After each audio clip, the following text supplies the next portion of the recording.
Okay, we are live. I just need to tweet out the fact that we are live, so just give me 1 minute.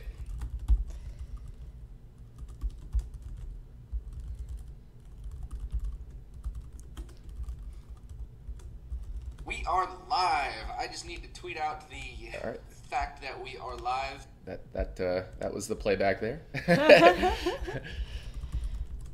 1 second. I'm just tweeting this out. And we're good to go. All right. So, obviously, I have Dina, my wife, here. So, Dina, say hi to everyone. Hi, everyone. Yeah. And got the Paul Menard hat on. He finished second yesterday in the Xfinity race. Got the Budweiser. We are ready to go. It's going to be a good Brickyard 400.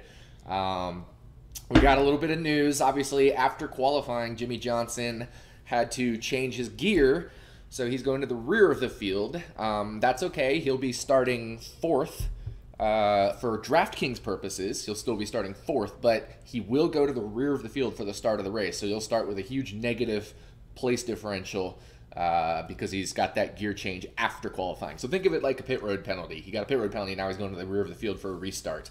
But his DraftKings qualifying position's fourth. So what does that do for Jimmie Johnson? Well, that changes things a little bit. Obviously, he's less likely to dominate just based off of pure speed, passing Kyle Busch, passing Kevin Harvick, passing Jamie McMurray, who start in front of him. What I do think could happen, though, is I do think because of the way Indy works with the 50-lap segments and the 60-lap final segment, I think there could be a lot of strategy. We talked about this with Pocono. There was a lot of different strategies. I'm guessing Chad Knaus, Jimmie Johnson's crew chief, will do something that gets him on an alternate strategy, gets him out front so he can get track position, because track position is so important here at Indianapolis. It's even more important than Pocono.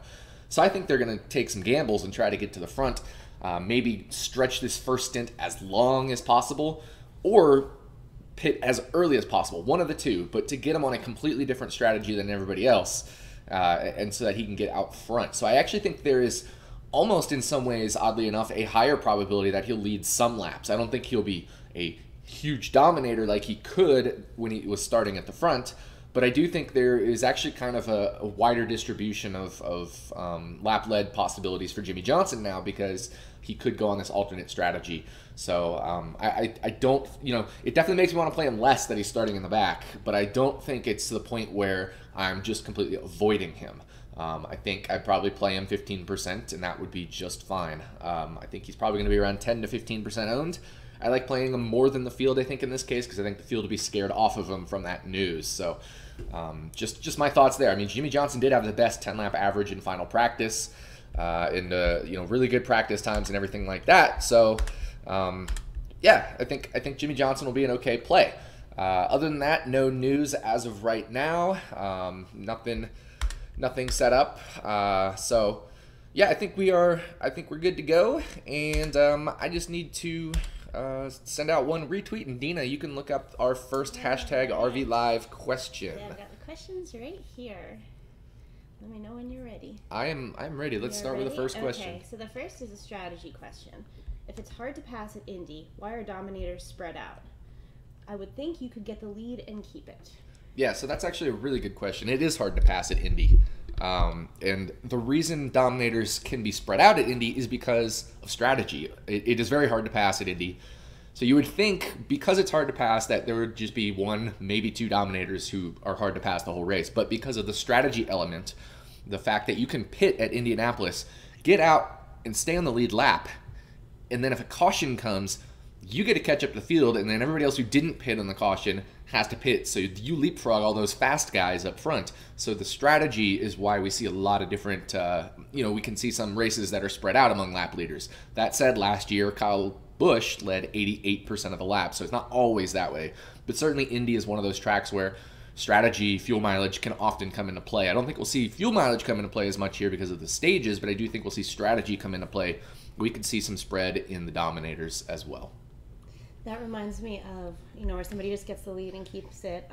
It was actually an IndyCar race at, I believe, Sonoma that one year. Yeah. Where not willpower, Ryan Hunter Ray actually apologized to viewers on Twitter because he said, I can't imagine how boring that was to watch or something. Yep. So there are definitely some boring races at Indy, no doubt. And I think that's why I hope you guys watched the Xfinity race yesterday, because they put restrictor plates on the cars for the Xfinity race at Indianapolis. It was wild. It was a cool race. So I think NASCAR might go that direction for the Cup Series next year at Indianapolis Motor Speedway. But they don't have it this year. And we will get into some more questions right now. What's the next one we got there? The next question is about Dave Blaney. He's the third fastest. Ryan Blaney? Dave Blaney. You got Papa Blaney on the mind. Yeah. So, third fastest average practice in an awkward $8,000 to $9,000 range. What are your thoughts on that? I think Blaney's a fine play. He starts 10th, and he practiced, like we said, third best in final practice. His combined practice average was third. He did not make a 10-lap run in final practice, so don't have a 10-lap run speed on him there, so it's hard to gauge. And that's where we'll take what I call the combined average, which is taking the best single lap from Blaney from the first practice session and the second practice session, and doing that for all the drivers. He ranks third in the combined average, so that's good for Blaney as well. So definitely an awkward price, definitely an awkward starting position, but maybe that keeps his ownership percentage down. I don't think it'll be too low, though, because I think people will see that third place practice time and use him. So I think he's a fine play. 20% range. I wouldn't go bananas on him. Maybe 25% tops on Ryan Blaney. Cool. Our next question is: Do we worry that teams in Q trim, qualifying trim? Okay, since qualifying is after both practices, how much weight should be given to average practice times? Well, so most of the teams made a qualifying run in one of the two practices, not both. So what I like to do is, again, just take the combined average of the best single lap speed and average them, because you're getting one of them that's probably a practice time, and you are getting one of them that's a qualifying time. But at Indianapolis, more so than most other tracks, qualifying position actually highly correlates with finishing position. A lot of other tracks, yeah, it's there. I mean, if you're faster, you tend to be faster in qualifying, you tend to be faster in a race, but not always. Indianapolis is one of the strongest correlations with qualifying, so I don't mind doing an average of the first and second practice and then ranking the drivers that way. So in that sense, that's why I like Ryan Blaney. He practiced third in one of the practice sessions, in the final practice session, and then if we go to practice 2, let me click over here. If we go to practice 1, Blaney practiced 8th best. So if you average his time from his 8th best and his time from his 3rd best, and then rank all the people by their times, Blaney actually still averages 3rd. So that'll capture probably one of the practices is a qualifying run, one of the practices is a practice run, and different drivers did different runs for each practice. One of them, some of them might have done a qualifying trim in practice 1, some of them might have done qualifying trim in practice 2, but if you average it out, then you kind of eliminate that problem. Very cool. All right, our next question is, should we not leave as much money on the table in cash games since finishing position is more important this week? Yeah, I don't think there's reason to leave a ton of money on the table in cash games most weeks, obviously outside of restrictor plate races and maybe the road course races. So that said, yeah, I don't think there's a lot of reason to leave a lot of salary on the table. I think that makes a lot of sense, yeah. Cool. Okay, our next question is, how many Dominators are you using per lineup for GPPs specifically? How many Dominators per lineup? Well, since I'm making 150 lineups, I'm not going to go through all of my Dominators in each 150 lineups. No. But, I mean, Dominators I'm less worried about here. 160 laps. Strategy can shake things up. It certainly will with the competition cautions, or not the stage cautions, I should say. I think obviously it makes sense to use Kyle Busch in some of your lineups, but I wouldn't use him in every single one of them because there's definitely a chance that with strategy he gets shuffled back. He's still a driver I would use nearly half of my lineups probably, but I think there is still a decent chance that he gets shuffled and only leads a handful of, maybe the first, even if he leads the first 50 laps, that's only 12.5 Dominator points, plus he'll get some fastest laps, so it's probably 20 Dominator points, but if he gets shuffled back 10 places, there goes all of those 20 Dominator points. So he's obviously got a fast car. He's definitely a driver I'm going to be using in a good chunk of lineups, but that said, I'm not going to go like 60, 70, 80% on him. I'm going to go 40, 50% on him. And how many Dominators per lineup? Well, it's tough to say. There's a lot of different ways Indianapolis can play out. We saw last year only Kyle Busch was the dominator. We've seen other years there's been 4 or 5 drivers leading over 10% of the laps. Of course, 10% of the laps is only 16 laps led. That's only 4 dominator points. So not really actually dominators. So to answer the question, I guess, after explaining all this, I think most of my lineups will just kind of probably have one dominator with other guys that could potentially lead some laps. So like a Kyle Busch and a Denny Hamlin, or a Kyle Busch and a Matt Kenseth, Kyle Busch and a Brad Keselowski, Kyle Busch and a blah, blah, blah. You get the idea. Or maybe a Jimmie Johnson and a Kyle Busch. I actually think they're positively, I wouldn't say positively, like obviously if one's leading laps, the other's not going to be leading laps. But I think because they're on alternate strategies, you could get Kyle Busch leading half the laps on one strategy and Jimmie Johnson leading half the laps on the other strategy as the race moves back and forth like this. So as cars leapfrog each other under different pit strategies. So I think a Kyle Busch and a Jimmie Johnson lineup is viable, even though people are scared to play Jimmie Johnson. So all sorts of different things. I mean, we haven't talked about Kevin Harvick. He's starting second, had the 3rd best 10-lap average right behind Kyle Busch. Maybe he gets the jump on the initial start. So one dominator plus other guys that could dominate is kind of how I've been constructing most of my lineups, but not all of them. I think that's really interesting at Indy. Do they do the milk at Indy for NASCAR, or is it just IndyCar? I think that's just the Indy 500. Okay, but they still kiss the bricks, right? Oh, yeah, they kiss the bricks. Okay. Yeah, cool. I remember that from last year with Kyle Busch and his wife and his son, right? Yeah. Yeah, that was funny. Okay, our next question is about Paul Menard. His price fits nicely into my cash lineup, but the model kind of hates him. Is he too risky for cash starting at 17? Yeah, he's too risky for cash games. Starting 17th, a little too high for him. I know he's finished 14th or better every year at Indy since 2010, except once.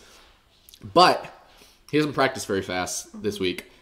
He's been slower this year than he has in years past, just in general.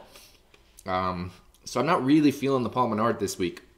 And if you're talking about cash games, you want safety. You don't want to play something risky. I don't mind playing Paul Menard in GPPs. I mean, 14th every year since 2010, except once, is great. I have no problem with Paul Menard in GPPs. Not in cash games. Don't do it in cash. Okay, our next question is also about Menard too, and it's asking if he's chalky. The model says no, and other touts say yes. He's not chalky. Given the fact that he's starting 17th, he's no longer chalky. Had he started 23rd, whatever, somewhere in there and beyond, he'd definitely be the chalk.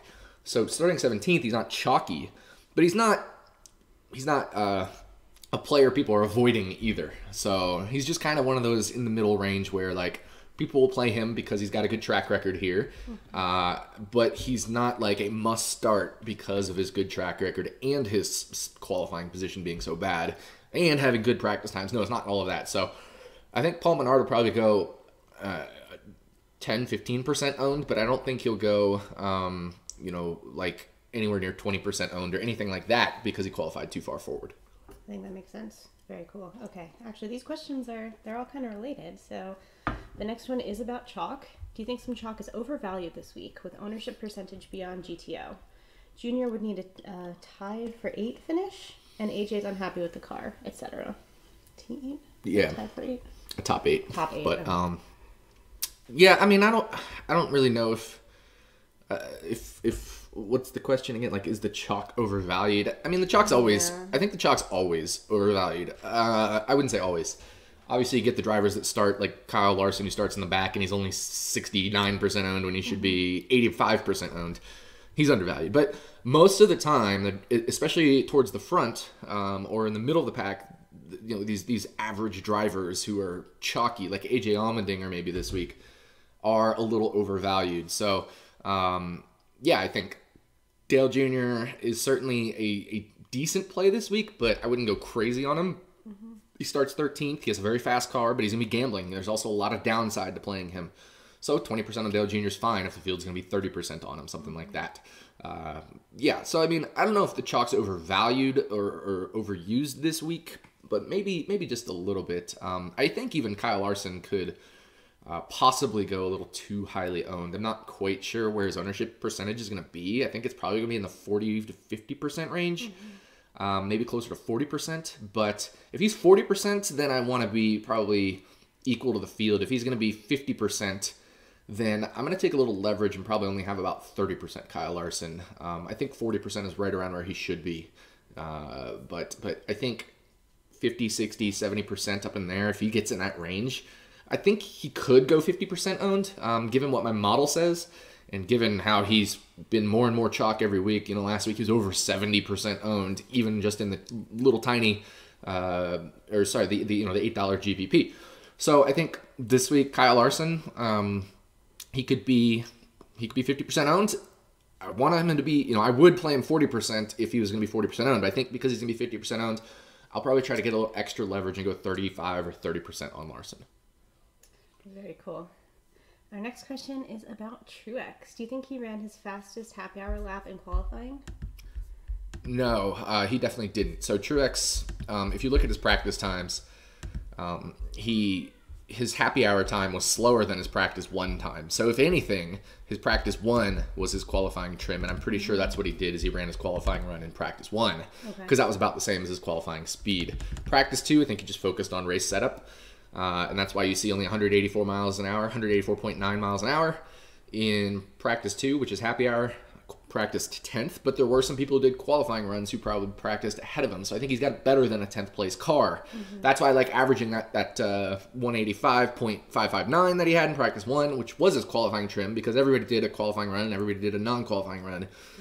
So you average those, you'll figure out kind of the ranking of the cars there. And Truex ends up, if you average them, much better than 10th place like his final practice time was. What was it not last week, but 2 weeks ago we were joking, we're like Martin Truex is winning every single thing, every stage. Yeah, it's insane. He's had an incredible year this year. Yeah, he's had an incredible year, and that penalty to Kyle Larson really hurt because the points leader at the end of the regular season gets 15 playoff points bonus. So Truex already has a huge lead in the playoff points, and if he gets an extra 15, playoff points, you can pencil him into Homestead already, the championship round at Homestead if that happens, and that's why the penalty hurt Larson so much, that 35-point penalty, because he would be ahead of Truex in the standings, or as of last week, he would have been ahead of Truex in the standings had he not had that penalty. Now he's 30-something points behind. Yeah. All right. Our next question is about weather. If weather turns into a fuel mileage race, which manufacturer gets the best miles per gallon? And what drivers are the best at saving fuel? I don't actually know which manufacturer will get the best fuel mileage, but I do know that drivers like Brad Keselowski, very good at fuel saving. Even Kyle Busch is good at fuel saving. Kevin Harvick. So a lot of the top guys are very good at fuel saving, but the one that always stands out is Brad Keselowski. He's just a genius at it. He is so good at fuel saving that he would be the guy that I think can get the edge if it does somehow turn into a fuel mileage race. Don't think it's going to turn into a fuel mileage race because now we have that 60-lap final segment. So they're going to pit with everybody's going to pit with 60 to go, and then there's going to be one more pit stop because a fuel window is only about 40 laps or something like that at Indy. So everybody's going to have to pit again, which eliminates fuel strategy unless somehow a caution came out like 10, 15 laps into the segment. Then things start to get weird, but it's highly unlikely we'll have a fuel strategy race. But if it does, Brad Keselowski is always one to watch. Okay, very cool. So he gets, 3.25 miles per gallon instead of... Yeah, exactly. Instead of... Yep. Yeah, I didn't realize actually until, I think the first NASCAR race I ever went to was with you and your brother, Watkins Glen, right? Yeah. I didn't realize until then we were just talking to some other people who were there camping, 2 to 3 miles per gallon. Yep. Wow. Yep. Yeah. Yeah, they aren't very economical to use on the highway. No, not quite, but very neat. All right, what's our next one? Next question is about the $9 GPP. Ty Dillon or Chris Buescher? I like Chris Buescher. I think my model likes him, so I like him. He's got better practice times than Ty Dillon this week, so let's go with Chris Buescher over Ty this week. Okay. And also, do you like Kane and Cash? Kane and Cash, I've been sort of debating with. I think he's maybe starting a little too far forward, but that speed relative to his qualifying position is enticing. So I don't hate Kane and Cash. I definitely wouldn't say don't play him in Cash. I just don't know if I'm going to play him in Cash yet. I haven't settled on my Cash game lineup. Obviously, The 3 I wrote up will be in my cash game lineup, but I'm still debating the final 3 spots. Not ruling out Casey Kane for sure. I'm just not positive he'll be in my cash game lineup, but I have no problem with him in cash. Cool. All right. Our next question is, we're going back to Paul Menard. Given his great Indy success, why do you think the model is so low on him, and do you like him for a top 15? For who? Menard. Menard. What was the question? So given that he's very successful in Indy, why do you think the model's so low on because him? his practice times weren't very good, and because he hasn't been very good this year. Remember, performance this year still matters, and practice matters, so that's why the model doesn't like him this week, and I think it makes a lot of sense. He has not shown speed in practice, and he's not shown speed this year. Do you like him for a top 15? I'm going to say no. Okay. That doesn't mean he can't, but I think this is probably the year that he struggles to put up that top 15, just given how he's struggled in that car this year and how that team is struggling for speed as a whole right now. RCR as a whole. Austin Dillon's struggling for speed. Ryan Newman's shown some speed this weekend, so that's an interesting play there, but the Paul Menard hasn't shown a ton of speed, and neither has Austin Dillon. So it's a little concerning, those RCR cars. And even the RCR affiliates, Ty Dillon, Chris Buescher, AJ Allmendinger, they haven't been the fastest. Buescher's looked the best out of the affiliates. Very cool. Okay. Best driver starting 30th or worse, excluding Dinger for both cash and GPP.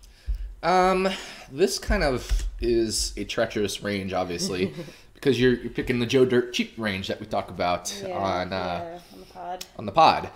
I think the plays I'm going with this week are these are the drivers I'm using a little bit of. JJ Yaley, which is, I love JJ Yaley because my cat is named JJ.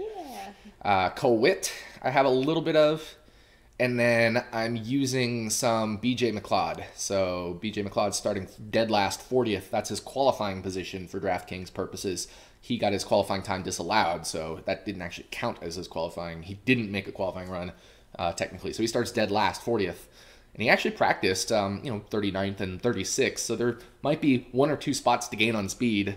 But he's priced $4,800, and it really helps you do those lineups with like Kyle Busch, Kyle Larson, and another Dominator, maybe like Jimmie Johnson or Matt Kenseth or drivers of that nature, Martin Truex Jr., for example. So that's where I'll be using my BJ McLeod lineups. Very interesting. How many races has he participated in this year? I think this is his second one. Okay. Yeah, I was just thinking that name doesn't sound very familiar. No. All right. Our next question is Bowyer or Kurt Busch for a GPP? Bowyer or Kurt Busch in GPP? I'd probably go Bowyer. I think Bowyer he has the better starting position in terms of place differential potential. Kurt Busch starts 12th, Bowyer starts 18th. Neither were like insanely fast. Kurt Busch practiced 12th and 7th. He qualified 12th, so a little bit better than he qualified. And same with Bowyer, he practiced 18th and 14th, a little bit better. So actually, now that I think about that, now I kind of talk through that. I mean, I don't have a ton of either. I think now that I talk through that, given the fact that both have only barely been better than their practice speeds, I actually might change my mind and lean towards Kurt Busch. I think it's tough, man. Those two aren't my favorite plays. The 8K range this week is really tough outside of Blaney and Dale Jr. It gets a little tough. Eric Jones, Clint Bowyer, and Kurt Busch, I think, all kind of fall into the same category where they've all practiced a little bit near where they've qualified, and so it makes them tough to gauge as far as what is their upside, what is their downside. So I'm just pulling up the pricing here.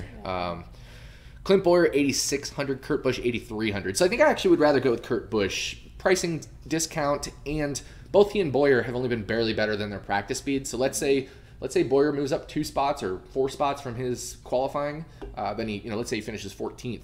Then that's going to be 30 points for finishing position, 4 points for place differential, is 34 points. And let's say Kurt Busch finishes 10th, then that's going to be 34 plus 2, 36. So he'll still get more points than Bowyer, and he's $300 cheaper. So I've changed my mind. I'm going Kurt Busch on that call there.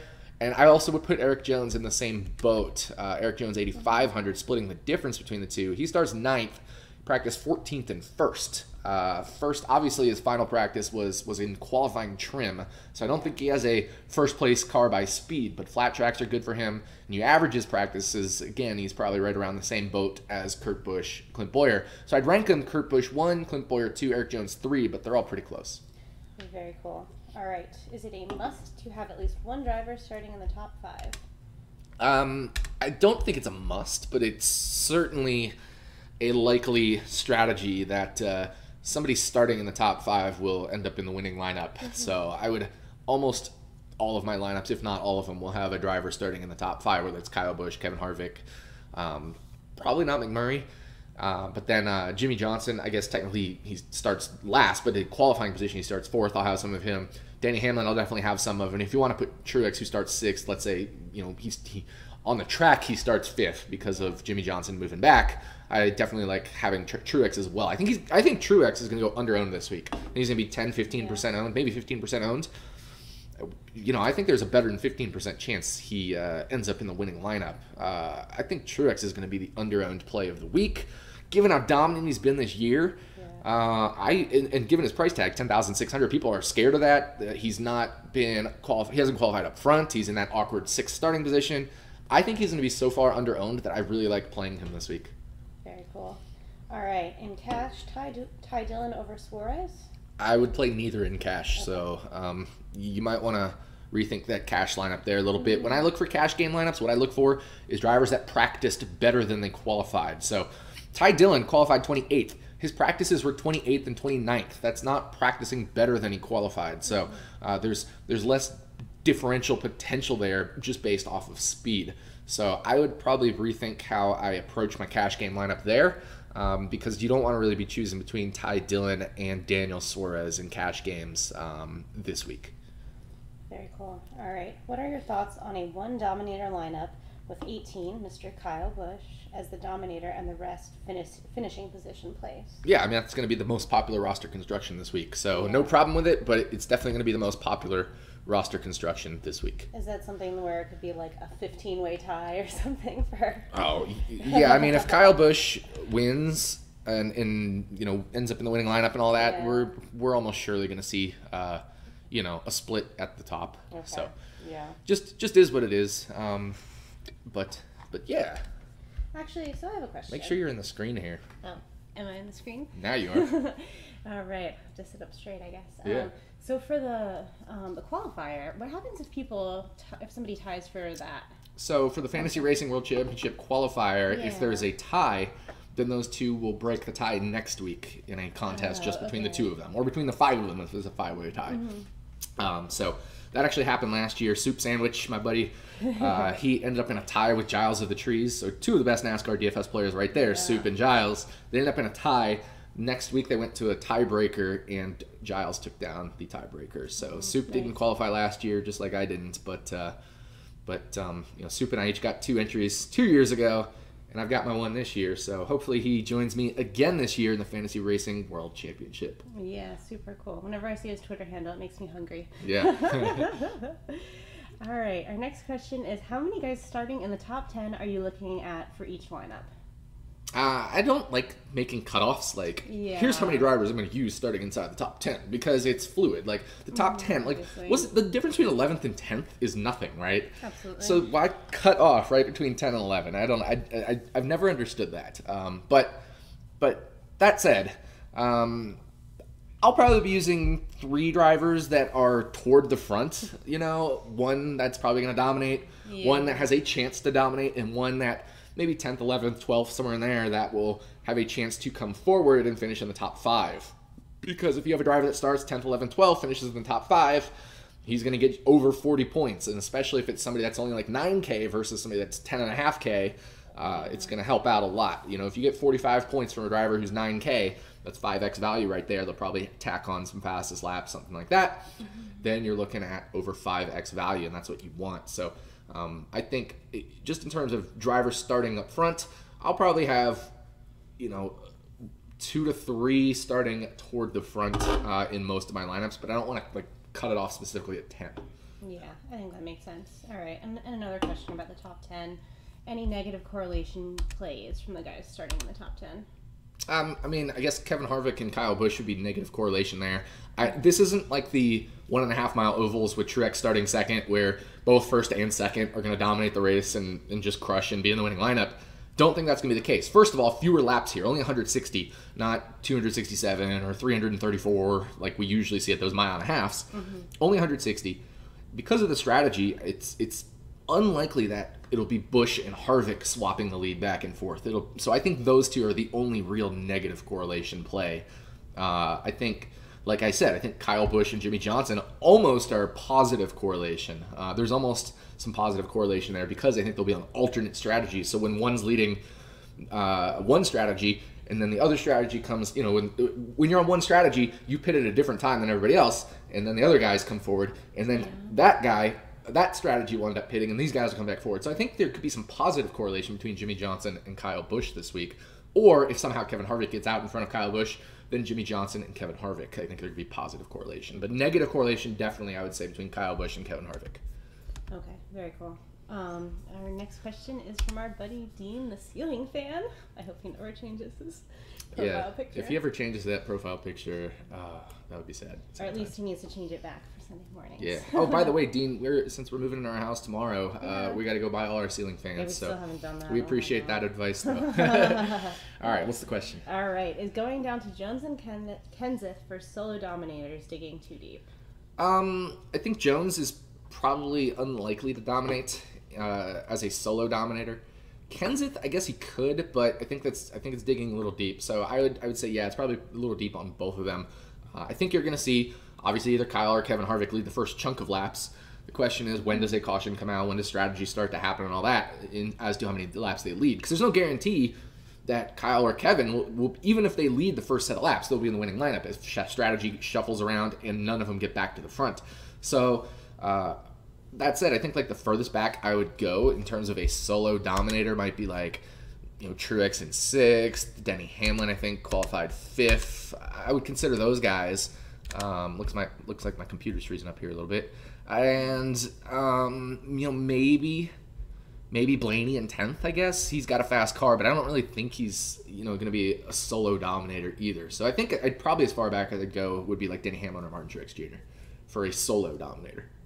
Okay. And also your thoughts on fastest laps and how many Kyle had last year. What was that? Your thoughts on fastest laps and how many did Kyle Busch have last year? My thoughts on fastest laps, I guess the thing here with fastest laps is I'm not super concerned about those. I mean, they are important, so let me go to the NASCAR Splits app to see how many he had last year. Okay. But those fastest laps tend to just correlate with laps led. So I think if you're looking for fastest laps, you really should just be looking for who's going to dominate. Now, again, picking the dominators here is hard. The R-squared on the model is only 0.22. It's one of the lowest of the whole year because of the way strategy happens. Fastest laps, also one of the lower ones in the year. Usually fastest laps, the mile and a half, I can get like 0.43, 0.45. Here it's only 0.33, so not very many. So last year Kyle Busch had 28.2% of the laps as fastest laps. So last year the race went 10 laps overtime because of late cautions, and they had a green-white checkered, 168. And so I'm just doing the math there. 0.282 times 170. He had 48 fastest laps out of the 170 last year. That's probably around the ceiling that you're going to see from anybody this week. I would put better than even money that nobody reaches 48 fastest laps this year. Okay. How about your thoughts on Harvick versus Truex and Cash and GPPs, and which has better dominator potential? Harvick versus Truex and Cash, I would use neither in Cash. Okay. They're both GPP plays. Neither are Cash game plays. If you want to raise your floor in Cash games, and Harvick and Truex don't help you raise your floor this week. They help you raise your ceiling, but they do not help you raise your floor. They're starting far forward. They're unlikely to be. They're not unlikely to dominate, but they're not the most likely dominator. You want to take the most likely dominator, and that's going to be Kyle Busch, of course. So I don't think they're going to help you raise your floor this week. I think all they do is help you raise your ceiling should things happen to Kyle Busch. But in Cash game, you want a high floor. Both of them are going to lower your floor. All right. have a fun one coming up next, which Twitter thinks is in Haitian Creole. It always cracks me up. We've got a FMK, which is fuck Mary. Menard, Kane, and Kenseth. All right, I would definitely marry Paul Menard. Obviously, I think that's a no-brainer right there. Just because I love him, man. Like, I love the guy. I love him. You got to marry the person you love, right? Plus his family has a lot of money. Yeah, that's true. His family has a lot of money, right? You guys are probably thinking, like, Kenseth's got the money because he's a champion. Nope. Paul Menard's daddy, a lot of money. He owns the whole Menard's empire. So, yeah, definitely marry Paul Menard. I would probably, damn, this is hard. I guess fuck Casey Kane because fuck him, he sucks at NASCAR, and he's also kind of pretty. And then Matt Kenseth, I guess I kind of want to kill Casey Kane though because he eternally pisses me off in NASCAR. Like, he's just so aggravating. So, you know, I guess I'm still gonna say fuck Casey Kane, and then let's just kill Matt Kenseth because he's old, so he's gonna die anyway. You're a gold digger. I love Paul Menard. Shamelessly. All right, who's your favorite GPP play? High mid-range between Blaney, Keselowski, Kenseth, and who do you think will be lower owned?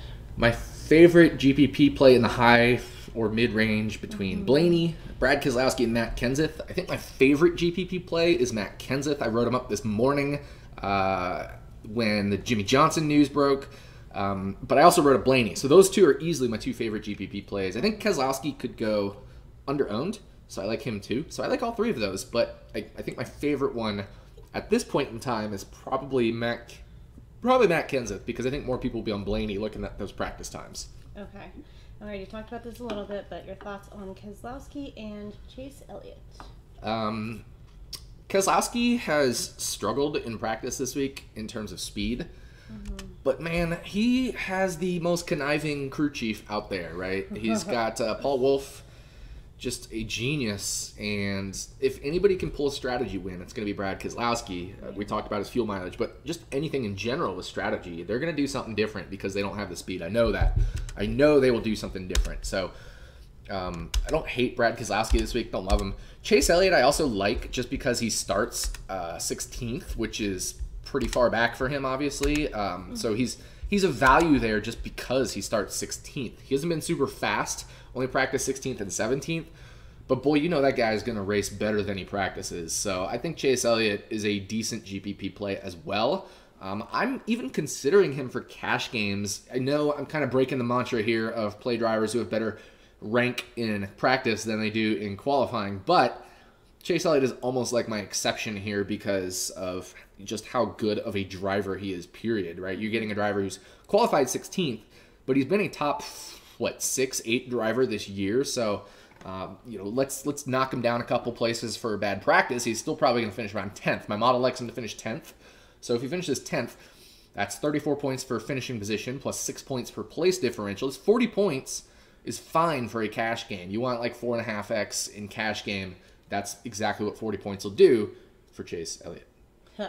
I was traveling for work this week, and just made me think of it. I met somebody from Dawsonville, Georgia, and all I could think about all week was Awesome Bill from Dawsonville. That's right. And now Awesome Chase awesome from Chase from Dawsonville. Chase? No, doesn't work. Please. All right, next question. Okay. How are we feeling about Boyer in GPPs? Talked about him a little bit. Don't love him. Don't hate him. I mean, obviously he can end up on strategy or something inside that top 8, top 6, whatever. Yeah. But it's definitely going to have to be a strategy play, I think. He doesn't have the speed to do it on speed alone. They'll need to get some track position and just maintain that track position at a track that's hard to pass. All right. And we talked about this a little bit earlier too, but the lowest salary driver you're looking at today. BJ McLeod and JJ Yeley, 4,800, 4,700. I'm definitely playing both of them this week in the huge field tournaments. Cool. And just to clarify, our cat JJ is not named after JJ Yeley. He's named after... No, he's JJ named after... Johnson, JJ Johnson, the jazz trombonist. Yes. All right.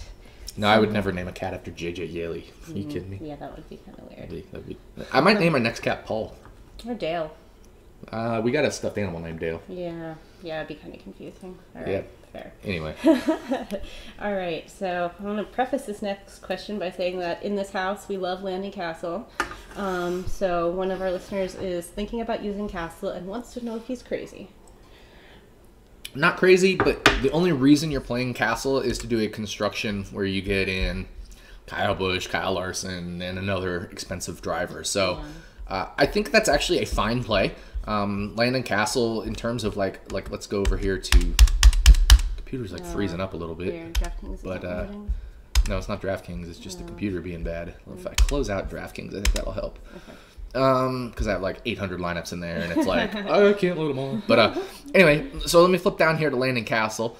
31st qualifying position. He practiced 28th and 34th. One of those was obviously qualifying trim in practice 1. Practice 2 was his race trim. So he's probably around as good as he practiced, but that's like all of the guys back there. They're all around where they practice. So being that Castle is the furthest ahead of all of them, if they all finish where they start, he'll get the most points out of all of them, except, I guess, David Reagan as well. But I think Reagan's price probably 100 or 200 more. Let me go pull up the pricing here. But DraftKings salaries, load. Yeah, so David Reagan is priced 5,800, Landon Castle 5,300. So that's the difference there. That's why you're looking down in that range for Castle. I think he's fine. I think he's actually fine in GPPs this week. I like that move there. I actually don't have any Castle. I'm probably going to have to switch some lineups over and get a little Landon Castle this week. I like that call. I like it. He's a cool dude. He sent you... See, and this is also why I like doing this show, because sometimes my readers point out things, my listeners, readers, followers, whatever, viewers. You guys point things out, and you help me figure things out as well. And it's great. I love the back and forth, and it helps me just as much as it helps you guys. So really, really good insight there on Landon Castle, and I'm definitely going to switch some lineups over to Landon Castle after we conclude this show. Yeah, I guess once we move, you can put... He actually sent Nick, what was it, a piece of his car, right? Yeah, I actually have a crumpled Landon Castle sheet metal from his car that he wrecked in practice at Bristol, and he signed it, so that was cool. Yeah, so we're gonna have to do like a shadow box or something to display that. Next question. We only got 15 minutes. Okay. Questions. Right, I need to stop Rapid talking. fire. Do you think it's too risky to go Larson Kenseth as closest thing to a Dominator and then going 6,900 plus for the rest of the lineup? I don't think it's too risky. If something happens there with Kyle Busch or different strategies happen, certainly I like the fact that Kenseth could be, but I think you do want somebody starting up front to be in your lineup. Whether it's Denny Hamlin, whether it's Martin Truex Jr., whether it's Kyle Busch, whether it's Kevin Harvick, you want somebody, I think, to anchor that lineup to give you a really good chance of having a Dominator, because as I talked about earlier, I don't think Kenseth is the best solo Dominator potential there. And Kyle Larson doesn't like his car. He doesn't have a super fast car. That's why I want to stress that Kyle Larson should only be at most 50% owned, right, by you guys. He's not a lot. Like, let's say Kyle Larson finishes 10th. That's 34 points for finishing position, and then 15 points for place differential. It's only 49 points, and he's 10,000... 500 or something? Excuse me, 10,200, 10,500. I need to pull up the pricing here. DK salaries. 10,200, right? So that's less than 5x. It might be in the winning lineup, but it might not if he finishes 10th. And I think he kind of probably has around a 10th place car this week. Might be 6th, it might be 12th, it might be 4th, but I don't think he has a winning car. I think he has a 10th place car, and if he has a 10th place car, I only want him in about 50% of my lineups, because I think there's only about a 50-50 chance he ends up in the winning lineup. And like I said, I actually think it's more like 40%. And so if he's 50% owned, I want 30% of him to get a little bit of leverage. Mm-hmm. That makes sense. All right. Which two of the $7,000 drivers are the best for cash? Stenhouse, Bain, Newman, Austin Dillon, Suarez, Kane. I would say the best for cash is probably Case Kane. Daniel Suarez, he qualified 15th, which is ahead of Kane, so less safety there. Stenhouse qualified 2 behind Kane in 21st, but he hasn't been as fast in practice. Trevor Bayne qualified 3 behind Kane, but hasn't been as fast. So Kane is easily the best cash game play if you're looking in the 7K range. Newman, too far forward, and I think that's everybody in that range. So Kane's the best cash game play. Again, I don't know if I'll be going a roster construction where I use Kane and cash, but of that 7K range, definitely Kane is the best cash game play. All right, and then We have a listener who wants to know about Suarez in GPPs. Suarez in GPPs, I think it's fine. He's underpriced. You know, I certainly was eyeballing him earlier this week. His practice times haven't been great. First practice was only 27th, and that was where he was in race trim. His qualifying trim was practice 2, and that's where he was 12th. That was qualifying trim, so I don't think he's got that great of a car. Don't love him in GPPs, but I also think he could go pretty low owned in GPPs. He might go a little higher owned than we might expect because he was in the winning lineup last week. And because I talked about him on the podcast earlier this week, and other people have been talking about him this week, but he might go a little higher owned than I expect. So I'm going probably close to 0% on Suarez. I might go like 2-3% on him just because I play so many lineups and I want to get a little bit different exposures to some of the common roster constructions that I like. And so I'll have maybe a little bit of Suarez, but I definitely will be underweight on Suarez. Okay. And then is there anyone you think will way undershoot or overshoot the ownership projections? I think Paul Menard will go higher than the 8% he's projected at. Yeah. That's my biggest guess there is Menard. All right. Does it stack up better for cash or GPP this week? I think it stacks up better for cash, but I love the fact that we have a $400,000 GPP tournament this week. That's awesome. That's pretty cool, yeah. NASCAR DFS is just crushing it this year in terms of filling contests. Prize pools have maintained throughout the year. Last year, at this time of year, we were already declining in prize pool sizes. So the fact that we've maintained it this year has been awesome. I know it'll go down when NFL starts.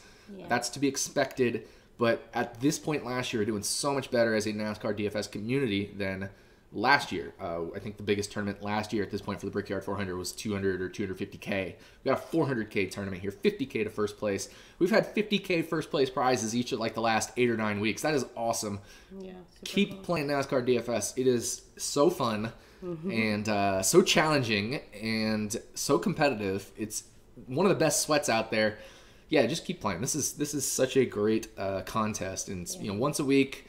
The races are fun to watch. I mean, it's so cool. I love NASCAR. Yeah. I love NASCAR DFS, and I love the fact that the contests are filling. That's pretty cool. All right, your thoughts on Almirola, Reagan, and Buescher in GPP? I think Almirola is good in GPP. I like Buescher, as we talked about.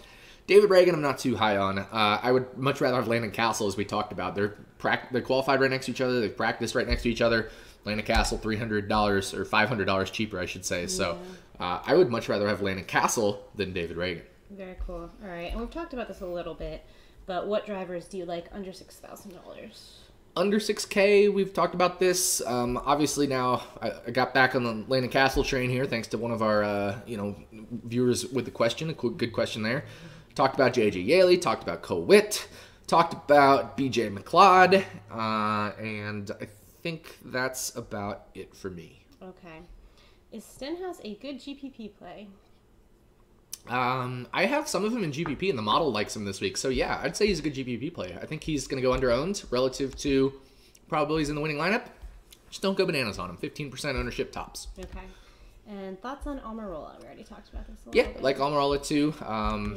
Practice better than he qualified, so always a good thing, especially priced at $6,100. Way underpriced for Almirola. He should be in the mid 6Ks. Okay. So definitely a value there. I have him in a lot of my GPP lineups. Okay, and one of the other readers also pointed out, I'm just kind of skimming through the tweets here, they noticed that he has a good passing percentage also. Almirola? Mm-hmm. Awesome. Yep. Yeah. Another reason to play him, but I think that goes into the model there, and the model likes Almirola, so I like Almirola. Okay. Model's going to be very good this week, I think. It's, the R squared on the out of sample testing data is 0.61. So, root mean square error of 6.5. So that means if you take one standard deviation away from the model prediction, one standard deviation would be 6.5. So if the model predicts him to finish 20th, his ceiling is probably around 13.5. You take 6.5 away from that 20. Mm-hmm. Very cool. All right. We've talked about this a little bit too. Thoughts on Elliott and Kane?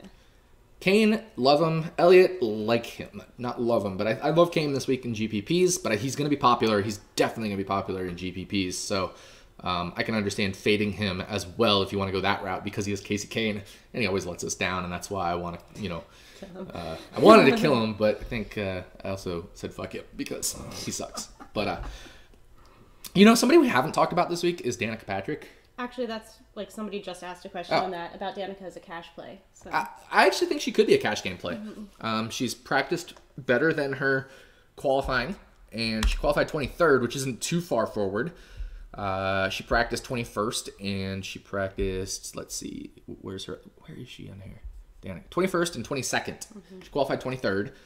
So that's what I like to look for. I know there isn't a ton of these drivers this week that have huge differentials, but Danica at least has positive differential in both practice sessions. And you know, in one of those was a qualifying trim, but one of those was an actual race trim, and some other people had qualifying trim in front of her. So I think her race trim might actually be better than 21st, 22nd.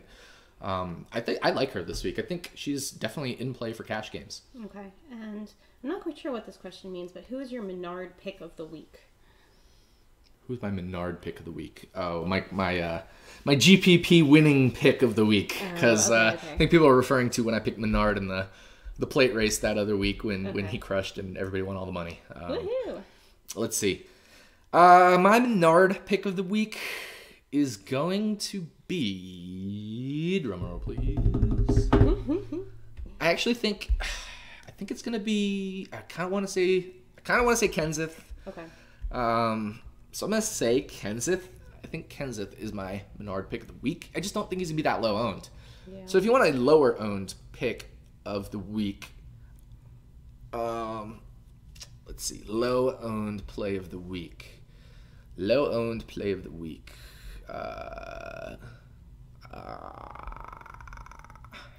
All these drivers are so high owned or not a great, super awesome pick. Or do you feel like maybe for this racetrack there's not going to be a Menard that kind of comes out of the forest and crushes? Yeah, I don't know. I think low-owned play of the week might actually be... Here's an interesting one.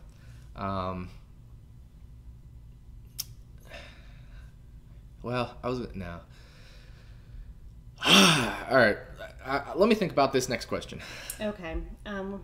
Allmendinger scares me. He almost crashed during practice 3 and stopped his qualifying because of car problems. Would you avoid him?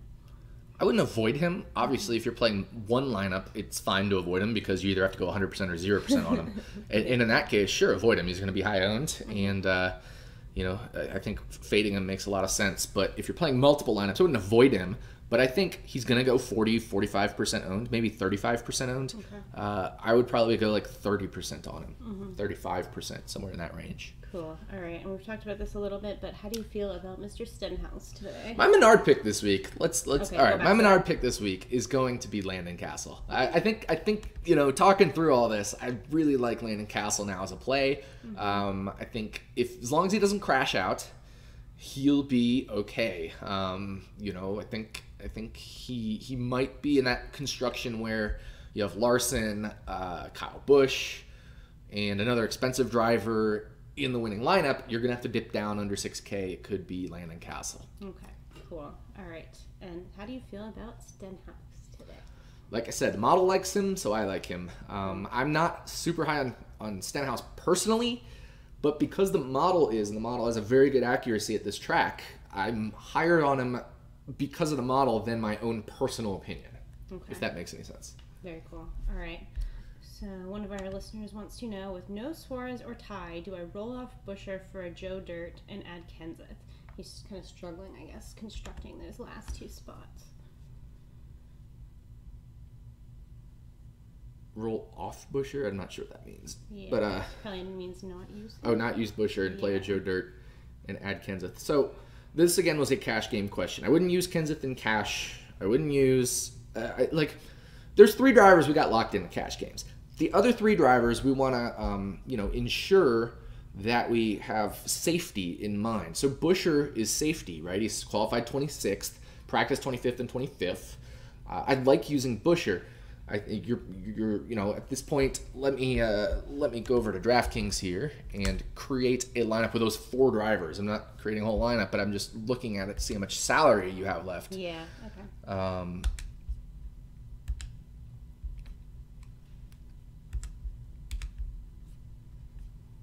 One second. Continue. All right. So, pulling it up here. Yeah. It's trying to load. So you got Bush, Larson, Allmendinger locked in. It's being really slow. I think it's because we're live. Yeah, it's using a lot of brain power there. And let's say you play Busher, then you've got 7,900 for 2 spots left. If you go Kane there, then you've got 7,900. You're probably in a tough situation there. So you need to probably either go another 6K driver and an 8K driver, or dip down into the Joe Dirt cheap range and go up to a 9K plus. So there's some options if you stick with Busher. I wouldn't necessarily roll off of Busher just because of the fact that you can't use Ty Dillon or Daniel Suarez. Okay. And with the rain this morning, is there any chance of a competition caution? With the rain this morning, any chance of competition caution? That's a good question. I should look that up because that could certainly change strategy. Weather.gov. No, the rain already happened this morning. What I'm saying is lap 15 because of overnight rain. So that certainly makes it even more likely to fade Kyle Busch, right? Jimmie Johnson could stay out on that caution when everybody else comes in. Track position is so important here. I could see teams doing nose tires, 2 tires, fuel only, right? Like staying out. The competition caution at lap 15 certainly is another reason to get off of Kyle Busch. I'm already not like crazy high on Kyle Busch, as I mentioned, but even then, that competition caution is another reason. So certainly, I would get off of Kyle Busch a little more because of that competition caution.